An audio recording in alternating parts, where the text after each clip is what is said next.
Buenas, buenas tardes, buenas noches, buenos días. Buenas noches, gente. ¿Cómo estamos? Aquí estamos, Brujileos, nuevamente en esta columna del doctor Fernando Dotti. eh, la eterna vigilancia, como siempre, vigilantes. Y traemos un tema que lo propuso Fernando, por supuesto, y obviamente está bueno que hablemos de esto, que tiene que ver con el tema de la NEP y lo que ha pasado con la educación, los menonitas que ustedes habrán visto por las redes sociales o el informativo. Y bueno, aquí lo vamos a tratar de un punto de vista liberal, como siempre. Fernando, Bueno, Pablo, Nando, un gusto saludarlos como siempre. El tema sin duda desde la perspectiva de la defensa de la libertad individual, debe estar en el tapete y debe ser objeto de análisis. Para quien, más allá que un tema que se trilló mucho para quienes no lo tengan presente, hay una comunidad religiosa cuyo nombre es Menonitas, confieso que no sabía de su existencia, en el departamento de Florida, en donde la ANEP presentó una demanda, judicializó la situación por la situación que se dio de 11 niños que estarían, según la ANEP, sin instrucción pública ni privada, incumpliendo con la obligatoriedad de la enseñanza. Hasta aquí los hechos. La comunidad menonita manifiesta que no, que en definitiva los niños sí tienen instrucción, nada más que ellos reciben la instrucción a través de un colegio, una escuela de Estados Unidos, de Faith Primary Army, lo que es el nombre, eh, y que por lo tanto sí se estaría cumpliendo con la obligatoriedad de la instrucción. Ahora bien, yo publiqué un artículo aquí en un semanario de mi ciudad, de Fray Bentos, que se llama Ilustrados y Valientes, ¿no? ¿Por qué? Y bueno, ellos no hicieron más que ejercer su derecho a la libertad, consagrado en el artículo 7 de la Constitución, pero a su vez el artículo 68 de la misma carta establece que es enteramente libre la enseñanza en, en el Uruguay, en la República. Entonces, con amparo a esta norma, de rango constitucional y por lo tanto de un nivel superior a lo que cualquier ley pueda establecer al respecto, esta comunidad ejerce su libertad de decidir qué tipo de educación es la mejor para sus niños, en la medida en que, naturalmente, el ejercicio de la libertad de cada uno, en la medida que no lesione derechos de terceros, es perfectamente legítima, compatible con el orden social en el que vivimos. Ahora bien, ¿cuál es el interés lesionado acá?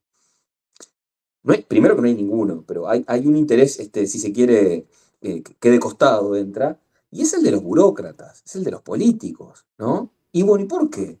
Porque la ANEP, que representa al Estado, el Estado, que es una comunidad humana, cuyo único diferencial es que reclama para sí el monopolio de la violencia legítima, como lo definió Max Weber hace algunas décadas, el Estado decía qué es lo que hace. Bueno, trata de homogeneizar, ¿no? El adoctrinamiento estatal. Porque, a ver, convengamos que lo de educación pública es una pantalla, ¿no? Para disimular lo que verdaderamente es, que es educación estatal.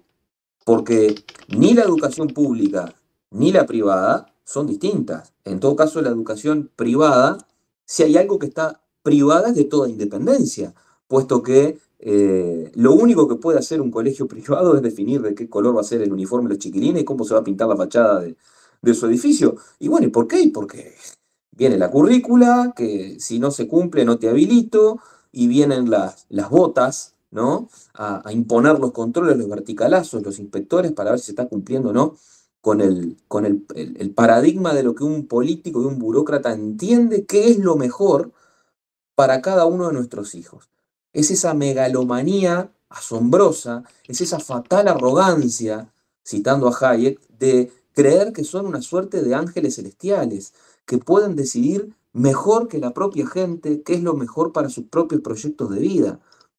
¿Cómo es posible entender que un burócrata, con las mejores intenciones que pueda tener, mire que no lo descarto, El tema es que estas cuestiones no se miden por las intenciones, sino que se miden por los resultados, porque como dice el dicho, de buenas intenciones está empedrado el camino al infierno, ¿no? Entonces, bueno, a ver, descarto las buenas intenciones, pero es ese error fatal de decir, bueno, yo desde Montevideo, detrás de un escritorio, en la ciudad vieja, no sé ni dónde queda la net, pero puedo decidir mejor qué es lo que puedo conocer mejor la realidad de un niño que el propio padre de ese niño que vive, no sé, a 300 kilómetros de Montevideo. Pues, es una locura, es una arrogancia fatal, que en definitiva creo que es ese el verdadero interés lesionado, que además, entre comillas digo lesionado, ¿no? Porque en definitiva, acá lo que se intenta, como decía, es homogeneizar, es adoctrinar, ¿ah? Porque es eso, es educación estatal. Como queda feo, le ponen el nombre de pública, que es más amigable al oído, es como hablar de periodismo estatal, que no es otra cosa que el canal estatal de noticias, que dicho sea paso, habría que borrarlo de un plumazo, venderlo, regalárselo a los empleados, no sé, que hagan lo que quieran. Hay algo más contrario al libre pensamiento, al periodismo que eso, pero bueno, está. Que capaz que además un canal de esa naturaleza, hago una pequeña digresión, capaz que se justificaba hace 80 años, no sé, 60 años. Hoy en día, en la era de las comunicaciones, pero en fin, por favor, no debería existir más. Pero bueno, y esto nos lleva entonces a otro tema que yo creo que es vital. Ministerio de Turismo Vital. y Deporte. Le va la Afuera. vida a los países en esto.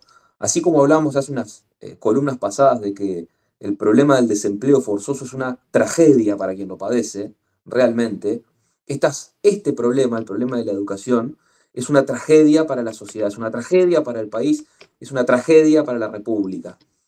¿Por qué? Y bueno, hoy en día dijimos que la educación es eso, es adoctrinamiento estatal. Pero imaginemos este ejemplo. Miren, supongamos que de la cantidad de diarios y revistas que andan en la vuelta, un día el Estado dice, bueno, vamos a proscribir todos los demás diarios y revistas, a menos aquellos que se adecuen a los parámetros que el Estado entiende que deben ser compatibles con la formación de un buen ciudadano.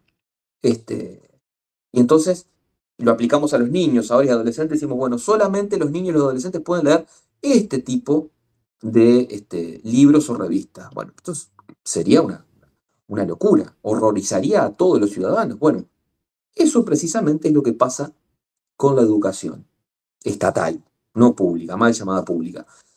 Me permito compartir con ustedes un pequeño fragmento de un gran liberal, como fue a fines del siglo XIX, Herbert Spencer, quien escribía en The Education of Free Men, decía lo siguiente: ¿qué quiere decir que el gobierno debería educar al pueblo? ¿Por qué debería ser educado?, se pregunta Spencer. ¿Para qué sirve la educación? Sin duda, para preparar a las personas para la vida social, hacer de ellas buenos ciudadanos. ¿Y quién determinará quién es o qué es un buen ciudadano? El gobierno. No hay otro juez. ¿Y quién dirá cómo se pueden formar estos buenos ciudadanos? Nuevamente, el gobierno. Por lo tanto, la proposición puede enunciarse así, concluye Spencer. Un gobierno debería moldear a los niños para que fueran buenos ciudadanos. Esto es lo que tenemos hoy en nuestra currícula oficial o estatal. Yo creo que lo comenté con ustedes en alguna columna. Yo lo he podido experimentar con algunos de los textos de estudio de mis hijas en la escuela y en el liceo, y realmente me agarro los pocos pelos que me quedan, porque realmente es patético lo que a veces uno tiene que leer, ese endiosamiento del Estado benefactor sobre todo, y esa poco menos que asimilación con la anarquía y el caos del laissez-faire, ¿no? Por ejemplo, como el causante de la crisis del 29, bueno, que fue consecuencia de la creación de la Reserva Federal, del Banco Central norteamericano, y la expansión irresponsable de la masa monetaria, que creó la burbuja que terminó con el crack del 29. En fin, será tema para otra columna quizá. Pero hoy, entonces, bueno, dice, bueno, ¿y qué hacemos? ¿Nos seguimos quejando con el tema de la educación? ¿O qué alternativas hay? Bueno, las hay, por supuesto. El tema es que no son exploradas por estas latitudes precisamente porque no es negocio. No es negocio ni para la corporación política ni para la corporación sindical que también se vale de este sistema estatal de educación. ¿Qué está pasando hoy con la educación estatal? En primer lugar, a ver, veamos, como la educación, voy a decir pública para que se entienda más, pero es estatal claramente, como lo manifestamos. Como la educación pública no es mala, no es buena, lamentablemente, esto obliga a que muchas familias, haciendo un gran esfuerzo, manden a sus hijos a colegios privados. Bueno, como también pagamos dos veces la seguridad, o como también pagamos dos veces la salud, porque el FONASA es un desastre, y pierde más de 800 millones de dólares por año, en fin, todo se paga dos veces. Haciendo un esfuerzo, entonces, mandan a colegios privados. Ahora, ¿qué es lo que está pasando ahí? Esos padres que están pagando dos veces la educación de sus hijos. Pero este sistema, además de educación mal llamada pública, significa que también las parejas solteras y sin hijos se vean obligadas a financiar la educación de familias con hijos. Pero agreguemos también que además de las familias de solteros, eh, los solteros pobres y las parejas pobres sin hijos también están subsidiando a aquellas familias con hijos de mayores ingresos y que podrían eh, pagar una educación para sus hijos. ¿Cuál es el principio ético en este caso? ¿Dónde está la justicia social acá? Que para que un derecho nazca se debe cargar o lesionar el derecho de otro. Eso no es un derecho, eso es un pseudo derecho, como lo hemos hablado. ¿Existe el derecho a la educación? Ah, sí, bueno, sí, porque la Declaración Universal de Derechos del Hombre del 48 así lo prevé. Bien, bueno, pero vayamos a desentrañar el concepto, a precisarlo, al fundamento ontológico del mismo. Eh, Porque con ese criterio, bueno, también, entonces, el derecho al trabajo, el derecho a 3 comidas diarias, el derecho a, bueno, esos derechos no pueden existir si no hay alguien que antes los pague, ¿no? Es decir, el derecho a la educación, bueno, sí, pero en las escuelas hay que pagar salarios de los docentes, aportes previsionales, hay que, eh, no sé, los techos, los insumos, la electricidad, el teléfono, etcétera, etcétera. Eso de algún lado sale. Entonces, eh, esta malentendida solidaridad genera estas cosas, ¿no? Ahora, eh, y esto lo quiero también traer a cuento con el tema de la comunidad menonita, ¿no? Y de la fatal arrogancia de la que hablaba, ¿no? Porque muchas veces los políticos, cuando quieren justificar su legitimidad producto del resultado de las elecciones, dicen, bueno, con cierto aire solemne, bueno, se pronunció el soberano, es la voz del pueblo, la voz de Dios, y bla, bla, bla. Ahora, en estos temas de la educación de los hijos, se ve que no somos tan soberanos, se ve que no somos tan inteligentes, ni tan leídos ni escribidos, porque ahí no sos tan inteligente y ahí tengo que intervenir yo para decidir qué es lo mejor para tus hijos, qué es lo mejor para tu vida laboral, qué es lo mejor, pienso mejor que vos, cómo podés programar tu retiro y tu jubilación. Entonces, quedás rehén de un sistema que además es una verdadera estafa al trabajador, en donde lo expolian durante toda su vida activa para darle migajas después cuando se jubila, ¿no? Una gran estafa piramidal que no es eso y no otra cosa, es nuestro sistema jubilatorio de reparto hoy en el Uruguay. Pero bueno, decía entonces, ¿tenemos alternativas a todo a este problema educativo? Sí, claramente. Eh, una alternativa, que es un paso intermedio, que no es la solución de fondo, puede ser aplicar lo que Milton Friedman creó, ideó hace ya varias décadas, que es el sistema educativo de vouchers, ¿no? ¿En qué consiste el sistema de vouchers? Bueno, hoy cómo funciona nuestro sistema educativo, bueno, el 4,5 creo del PBI que se va destinado a la educación, va destinado a subsidiar la oferta educativa, ¿no? Es decir, va la plata para escuelas y liceos. Lo que el sistema de voucher propone es, dicho muy gráficamente, ese mismo 4,5 del PBI, en vez de ir a escuelas y liceos, ¿a quién se lo vamos a dar? A la gente, a los padres. Un voucher para que ese padre o madre pueda elegir a qué institución educativa enviar a sus hijos. subsidiamos entonces la demanda educativa. Ahora, este sistema de vouchers obviamente tiene que realizarse en un contexto de libertad de currícula, ¿no? Porque si no estamos a la misma. Entonces, cada padre o madre podrá decidir a qué centro educativo enviar a su hijo en donde la oferta educativa se adecue a sus talentos y virtudes. Entonces habrá niños que tendrán y adolescentes que tendrán más aptitudes para el arte, otros para los deportes, otros para la metafísica, otros para las ciencias duras. Y así en este sistema lo que van a cambiar son los incentivos.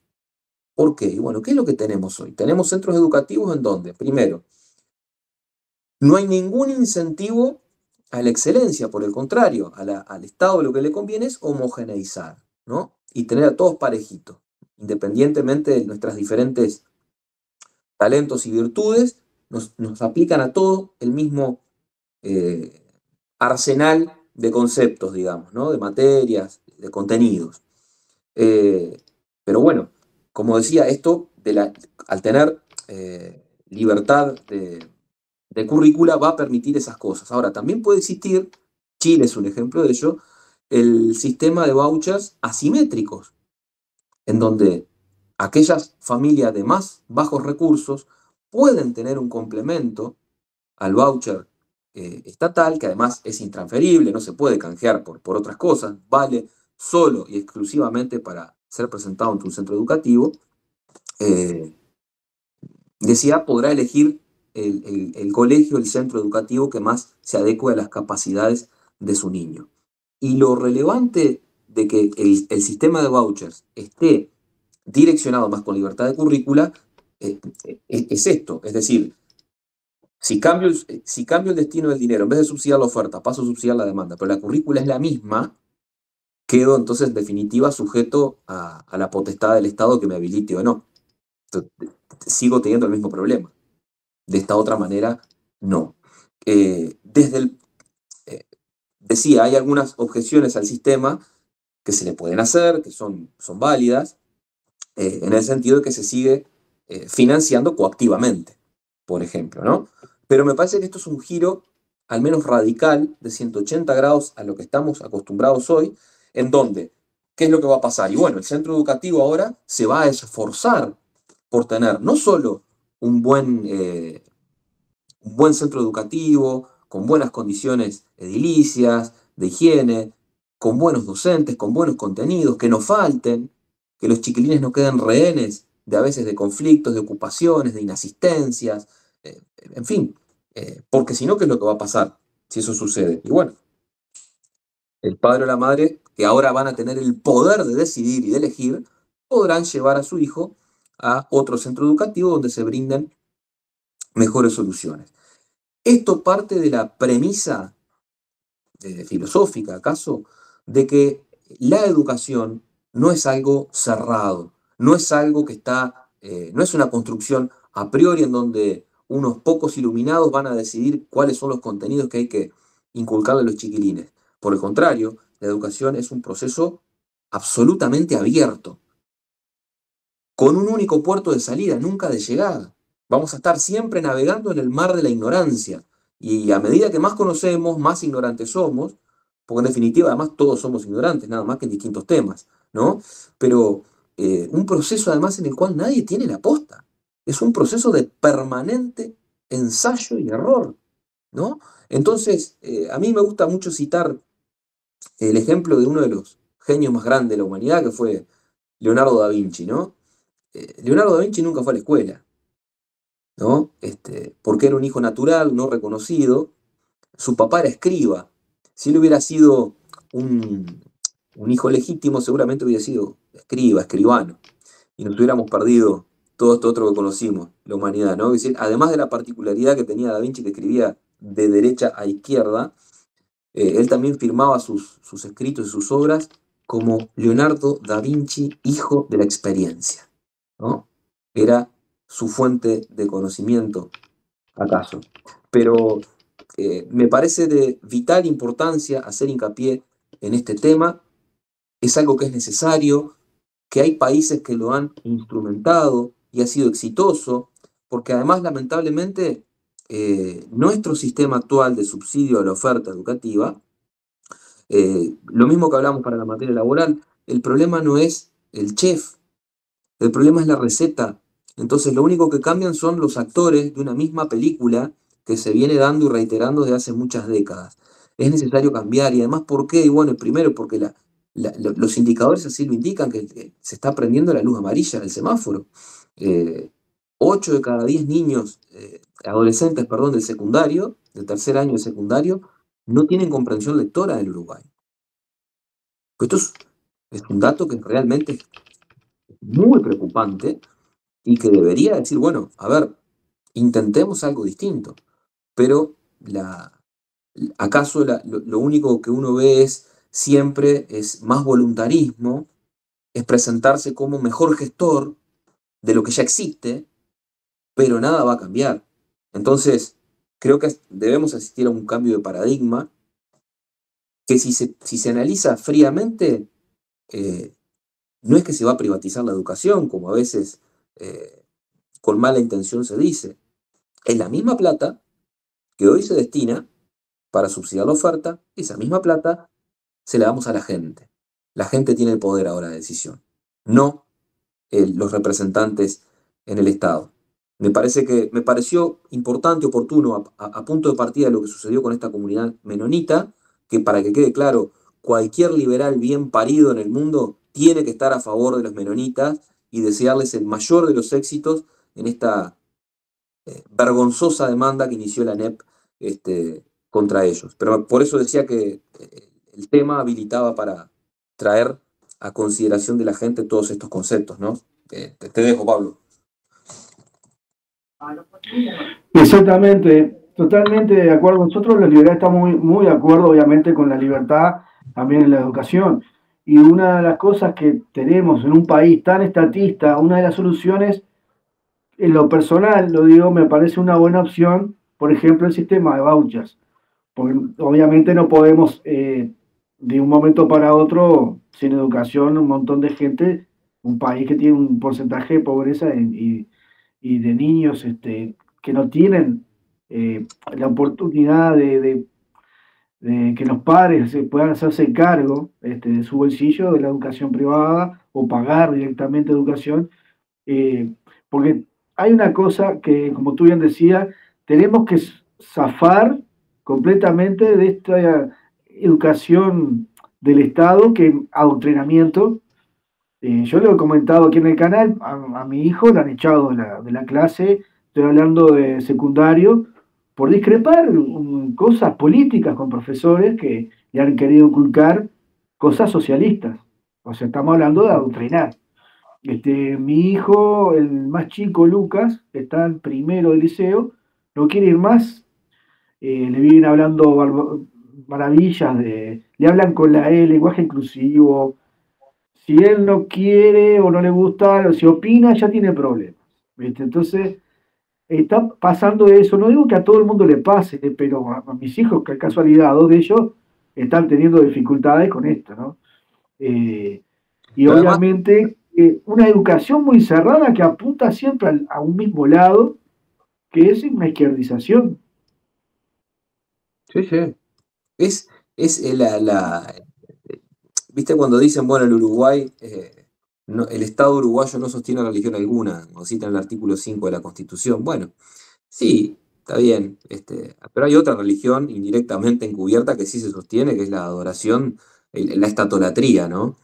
Y en el caso que tú ponías, Pablo, de tu hijo, realmente lamento que tenga que pasar por esas circunstancias, pero suponete que, bueno, tenés la mala suerte, tenés un profesor que le gusta hablar con la E, bueno, medio subnormal que se pone a hablar con el todes y las X y demás, ¿no? Pero eh, de última, es un problema puntual, muy subjetivo de ese individuo bueno, que eventualmente debería llamársele la atención desde las autoridades de la ANEP, ¿no? Si se pudiera dar comprobar esa situación. Pero el problema más de fondo, además, es que los textos de estudio ya tienen el contenido absolutamente sesgado. Y no hay margen, no hay alternativa para otras tradiciones del pensamiento. Yo siempre pongo este ejemplo, a ver, yo ni en el liceo ni en la facultad, por ejemplo, pude conocer autores de la tradición del pensamiento liberal y mucho menos de la Escuela Austríaca de Economía. Directamente no están en la currícula. Entonces, por allá hay alguna mención, como decía el ejemplo, no, que el laissez-faire es sinónimo de anarquía, de caos. Miren lo que pasó en el 29, producto del laissez-faire, cuando el presidente Hoover era terrible intervencionista. O sea, basta con leer los artículos que escribía Hoover cuando era ministro de Estado del gobierno anterior de Harding, para advertir el nivel de estatismo que tenía este hombre. Entonces, pero detalles como esos, después con el tema de la historia reciente, también muchas tergiversaciones, ni que hablar con el concepto del Estado benefactor y el escudo de los débiles, una gran mentira, el curro del Estado benefactor, que lo único que hace es el bienestar, el supuesto estado de bienestar, lo único que genera es malestar en la gente, en los bolsillos de la gente, ¿no? Pero, pero bueno, lamentablemente es la realidad que toca y hay que insistir con estas cosas, porque, reitero, lo que hay que tener acá para aplicar esto es mucha convicción. No se precisa plata, ¿ah? Es simplemente eh, abrir la cabeza, despejar telarañas mentales y bueno, pues la cabeza es como un paracaídas, si no se abre no funciona, ¿no? Y acá hay que meterle cabeza. Felizmente este es un problema que con poca plata o nada se puede arreglar, ¿no? Pero bueno, hay que tener la decisión también, porque en definitiva es un centro de poder, y vaya si lo es la educación del pueblo, es un centro que concentra poder, obviamente. ¿Ah? Del otro lado, con este otro sistema y con apertura y libertad de currícula, tan importante como cambiar el sistema, si no nos sirve de nada cambiar el sistema sin liberar las currículas, vamos a tener individuos libres pensadores en donde cada uno se va a poder ajustar y potenciar su proyecto de vida según su talento y según su virtud, ¿no? Sí, aparte incluso lo que es el tema de hablar con lenguaje inclusivo, ahora me estoy acordando de que al más chico le querían imponer, él me decía, él no quiere ir más incluso, porque dice que nota que todo el tiempo le quieren meter ideas en la cabeza, por ejemplo, de X cosa está bien, esta guerra está bien, esto, yo quedé pensando que me está hablando, y no le gusta hablar mucho del tema, se siente muy presionado en el liceo, y bueno, bueno, o me doy una vuelta a hablar ahí con los profesores, porque no sé si yo como padre puedo ver la currícula o cuál es el programa, pero en Como poder definitiva, no vas a poder hacer mucho, ¿no? Claro. Del derecho al pataleo traslado. incluso, la otra vez yo lo había comentado también, pero viene el tema, yo iba viajando en el bus y vos sabés que atrás habían subido unas alumnas de secundario y yo creo que era de bachiller y comentaban, pero dice, todos los libros que nos pasaron los profesores son todos autores zurdos, viste, todo el tiempo y tenemos una vecina que amiga, el hijo de ella es muy amigo, o fue muy amigo, compañero de escuela, y después pasó al liceo de mi hijo más grande. Y nos comentaba que le habían hecho comunista al hijo en el liceo. Mi hijo dice, en 2 años le hicieron, ¿sabes lo comunista que está? O sea, estaba, pero incluso estaba enojada la mujer. Y bueno, es un tema que siempre lo estás hablando, estás conversando, estás tomando una cerveza en un boliche con unos amigos, y viene uno y dice, no, dice, porque vos tenés que leer, dice, Las Venas Abiertas de América Latina, que yo leí en el liceo, y dice, las cosas y sabemos que Las Venas Abiertas de América Latina, ¿cómo que se llama este autor? Galeano, Eduardo Galeano, él mismo búsquenlo en Google, él reniega de su obra. Se retractó al final. Seguro, él mismo reconoce que no estaba preparado, que incluso que no volvería a leer ese libro. Dice, esa carga pesada de la izquierda, esa retórica, no la soporto. Bueno, el mismo Galeano, que en uno de sus libros, creo que era Espejos, se refería al mercado como un dios cruel, decía, como un Y grupo el mercado lo hizo rico. no, además, ¿no? De que se valió de muy interesantes y jugosos derechos de copyright, ¿no? Pero más allá de la pluma de excelencia que tenía Galeano, porque, a ver, las cosas en su lugar, ¿no? Una pluma excelente, pero estaba errado de pe a pa, ¿no? Bueno, y en ese libro también él hablaba del dios cruel, de que dependía de con qué ánimo se levantaba para que decidía quién era demócrata y quién no, cuando en definitiva también hay un error de concepto de qué es el mercado, que en definitiva es la gente. No hay nada más democrático que los procesos de mercado, porque ahí no interviene nadie, no hay coacción y cada uno elige libremente lo que quiere y lo que no quiere. Y con eso envía señales al sistema de precios, y así es como se reasignan mucho más eficientemente los recursos, que siempre son escasos. Entonces, no se necesita la mano de nadie que intervenga para, para que la gente viva mejor. Pero simplemente para terminar, omití también decir en estos conceptos que hablamos de la educación estatal, lo mismo pasa con la educación terciaria, ¿no? Es decir, estamos obligando a familias de trabajadores, yo qué sé, mire, imagínense la familia más humilde al norte, en Bella Unión, está pagando la carrera universitaria de alguien de clase media de Montevideo, que además tiene la facultad a media cuadra de su casa. Cada vez que va a comprar yerba, fideo, una botella de aceite vía el IVA que está pagando, lo están obligando a financiar la educación de otros. Es decir, la consecuencia es una redistribución neta del ingreso de los más pobres de la sociedad a los más ricos mediante la universidad pública. ¿Qué justificación ética puede tener eso? Ninguna. ¿Ah? Hay que abandonar este sistema, ¿ah? Y pasar al sistema que decíamos, en donde hay una competencia abierta entre los centros educativos y donde el poder lo pasa a tener la gente, obviamente.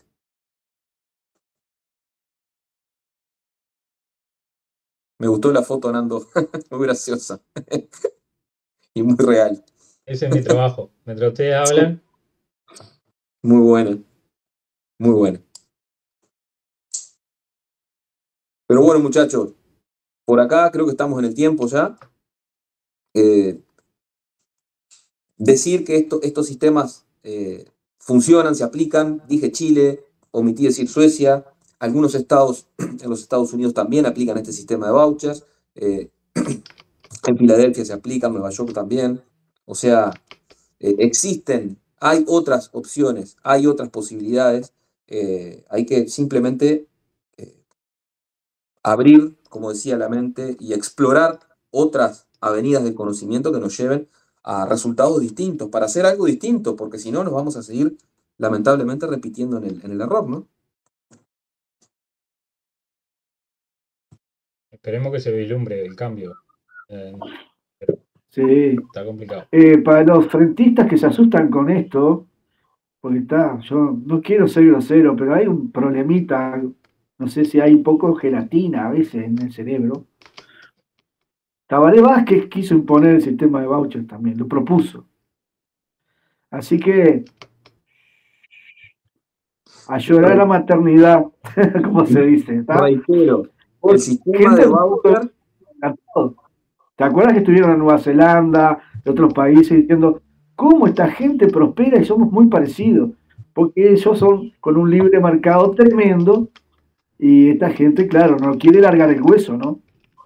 claro, no es que esto se puede aplicar porque es en otros países y tienen otra disciplina, otra idiosincrasia. No tiene nada que ver.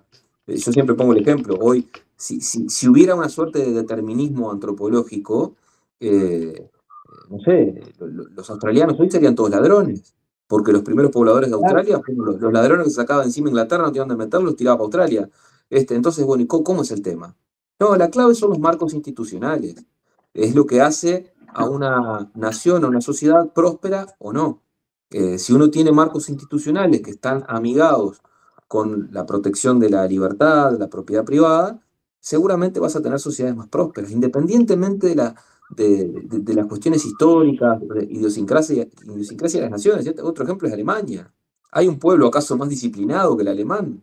Y sin embargo, el mismo pueblo, en la Alemania del Este, se morían de hambre y se arriesgaban a que los mataran a tiros para saltar el muro, y en el otro vivían 10 veces mejor. ¿Y por qué? Y bueno, de un lado había libertad y del otro lado había colectivismo.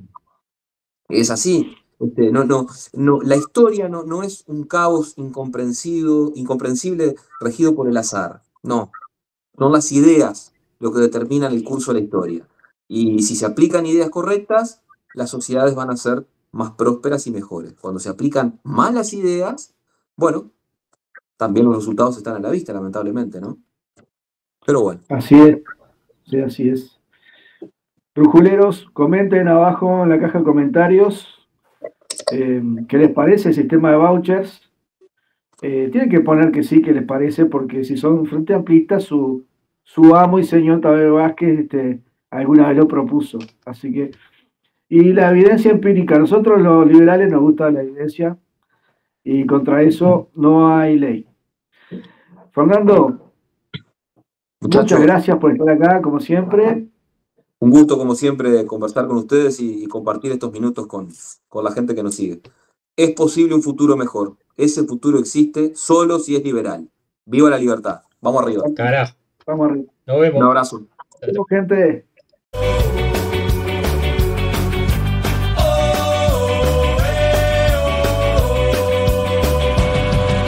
Brújula libertaria, vaya fama que has ganado. Te hallamos en YouTube, un canal recomendado. La mulga trae satiras a jugar y a desbordar. Con vídeos e ideas, un compás para opinar.